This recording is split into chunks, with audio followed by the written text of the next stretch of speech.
तुम्ही पाहत आहात MCN न्यूज मराठी। बाळापूर शहरातील शोएब कॉलनी परिसरात अज्ञात चोरट्यांनी घरफोडी करून सुमारे 3,62,500 रुपयांचे सोन्या चांदीचे दागिने लंपास केल्याची घटना 22 मार्च रोजी उघडकीस आली आहे। या प्रकरणी बाळापूर पोलीस ठाण्यात अज्ञात आरोपी विरुद्ध गुन्हा दाखल करण्यात आला असून पोलिसांनी तपास सुरू केला आहे।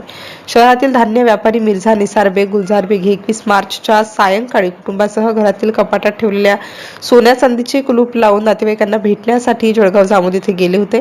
दरम्यान 22 मार्च रोजी रात्री सुमारे 10:30 वाजता ते परत घरी आले असता घराचा दरवाजा उघडा असल्याचे त्यांच्या निदर्शनास आले। घरात जाऊन पाहणी केली असता बेडरूमच्या दरवाजाचे तसेच कपाटाचे लॉक तोडून कपाटातील सोन्या चांदीचे दागिने चोरीस गेल्याचे स्पष्ट झाले।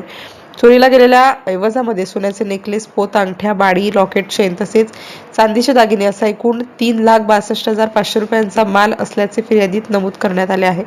या प्रकरणी अज्ञात आरोपी विरुद्ध भारतीय न्याय संहिता BNS कलम 331(3), 331(4) व 305 अंतर्गत गुन्हा दाखल करण्यात आला असून बाळापूर पोलीस आरोपीचा शोध घेत आहेत।